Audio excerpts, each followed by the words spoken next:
नमस्कार मित्रों, आज का विषय है निर्भयता ही जीवन है। भय मृत्यु है। आप लोगों ने एक फिल्मी गीत जरूर सुनी होगी, गब्बर सिंह ये कहकर गया, जो डर गया वो मर गया। डर भय मृत्यु के समान है। आज कोरोना के चलते हर आदमी भयभीत है। सभी लोग घबराए हुए हैं। सरकार घबराई है, जनता घबराई है। 2 महीना तक लोग घर में बैठने को विवश थे। निकल रहे हैं तो भी बहुत सावधानी चाहिए। सावधानी रखना अलग बात है, लेकिन घबरा रहे हैं, ये बड़ी दिक्कत है। वैसे मृत्यु से कोई बच नहीं सकता, और मरना है तो एक ही बार ही मरना है, बार बार तो मरना नहीं। भयभीत व्यक्ति की स्थिति बड़ी दयनीय होती है, बड़ी विचित्र होती है। निर्भयता ही अमरता है, और निर्भयता में ही जीवन है। यदि हम जीवन के हकीकत को समझें, सच्चाई को समझें, तो भय नहीं रह जाएगा। भय मुक्त जीवन जीवन की विशेषता है। सबको यह समझना होगा, मृत्यु तो एक ही बार आती है, बार बार नहीं आती। और जब मृत्यु होनी होगी तो हो जाएगी। हम बहुत ज्यादा भयभीत होकर के भी मृत्यु से बच नहीं सकते। इसलिए तो सदु कबीर कह उठते हैं, जय मरने से जग डरे मेरे मन आनंद, कब मरी हूं कब पाई हूं पूरन परमानंद। जिस मरने से संसार के लोग डरते हैं, उस मरने को लेकर के मेरे मन में आनंद होता है। कब मरूंगा और कब पूर्ण परमानंद प्राप्त करूंगा। ये तो उच्च दशा में आरूढ़ संत की स्थिति है। तो कोई इस पर प्रश्न कर सकता है, क्या हम फिर मृत्यु का वर्ण कर लें, कहीं भी जाकर के कट मरें? मैं ये नहीं कह रहा हूं। जो भी परिस्थिति आती है उसका सामना करें। हर प्राणी के अंदर जिजीविषा होती है, जीने की इच्छा होती है, और जीने की इच्छा ही संघर्ष पैदा करती है। और जीना हमारा अधिकार है। जब तक जीवन है हम मौत से जिए, लेकिन भय पूर्ण होकर के नहीं, निर्भय होकर के। और जब ऐसी परिस्थिति आती है तो सामना करें।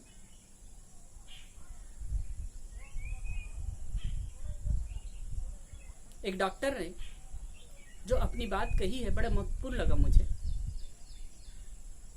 कहे कि जिस प्रकार से कोरोना का हो हवा है, और जिस प्रकार से लोगों को भयभीत बनाया जा रहा है WHO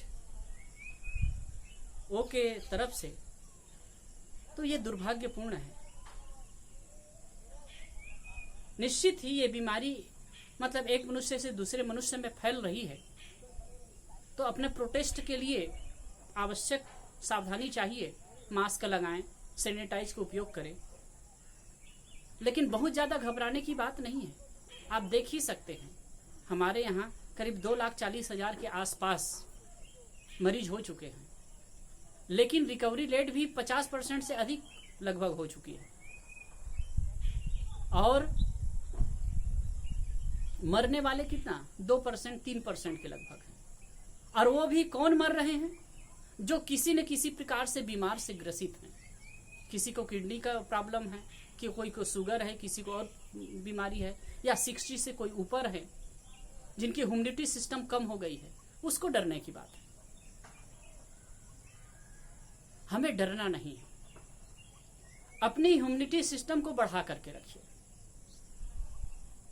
मैं पूरे युवा वर्ग से और सभी लोगों से अपील करता हूं कि आप जो खान पान रहन सहन में आप सुधार नहीं करते हैं, देर तक के सो करके उठते हैं, फास्ट फूड वाली चीजें खाते हैं, कुछ भी चीजें खाते हैं।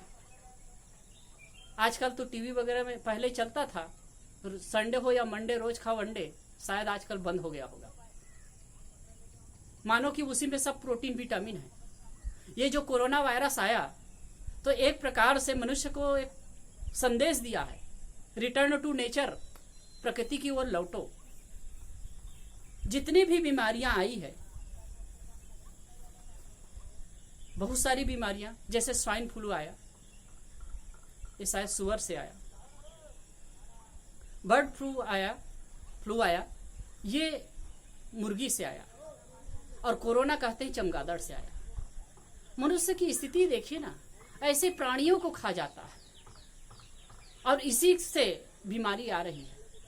आप प्राकृतिक जीवन जिए, इससे इम्यूनिटी सिस्टम ठीक रहेगी, आपका जीवन स्वस्थ रहेगा। आप दूसरे प्राणियों के जीवन में हस्तक्षेप करते हैं, उससे आपके जीवन में भी हस्तक्षेप होता है। आपको जो कुछ चाहिए, प्रोटीन, विटामिन और भी नाना प्रकार के जो आपके लिए पोषक तत्व और खनिज तत्व चाहिए शरीर के लिए, प्रकृति पूरी दे रही है, उससे सब कुछ मिल जाएगा आपको। लेकिन अपने लिए दूसरों को आप कष्ट देते हैं, वो आपके लिए समस्या पैदा करती है। प्रकृति अपने आप में संतुलन ला रही है। प्रकृति का चक्र तो घूमता रहता है। वेद में कहा गया है कि प्रकृति का चक्का ऐसा है कि हमेशा सदैव घूमता रहता है और उसका धुरा कभी गर्म नहीं होता। ये तो चला करता है। आप अपने तरफ मुड़िए, प्रकृति की तरफ मुड़िए, और ये याद रखिए, जो आदमी अपने ओर मुड़ता है, प्रकृति की ओर मुड़ता है, वही सुखी और प्रसन्न हो सकता है, निर्भय हो सकता है। आप दूसरों को कष्ट देकर, दूसरों को पीड़ा देकर, दूसरों को मार कर, दूसरों को तकलीफ देकर कभी भी निर्भयता की जीवन नहीं जी सकते। निर्भयता की जीवन जीने के लिए अपने अंदर दया और करुणा का स्फुरण पैदा करना होगा, दया और करुणा का भाव लाना होगा। ये दया और करुणा का भाव एक तरह से आपको प्रकृति से जोड़ेगा और जितने अन्य प्राणी हैं उनके साथ जोड़ेगा, और जो आपके अंदर फिर एक पॉजिटिव एनर्जी जो उत्पन्न होगी, जो सकारात्मक ऊर्जा उत्पन्न होगी, उससे आपको सब प्रकार से पोषण भी मिलेगा और दूसरों से एक प्रकार से रिटर्न जो प्रेम मिलेगा, भाव मिलेगा, वो आपके जीवन के लिए बहुत अच्छा होगा। तो दूसरों के साथ अच्छा व्यवहार करके, दूसरों के साथ प्रेम का व्यवहार करके, दूसरों के साथ दया का व्यवहार करके और प्रकृति को अपना हिस्सा समझ करके जब व्यवहार करेंगे तो आप भी अंदर से स्ट्रांग होंगे, निर्भय होंगे।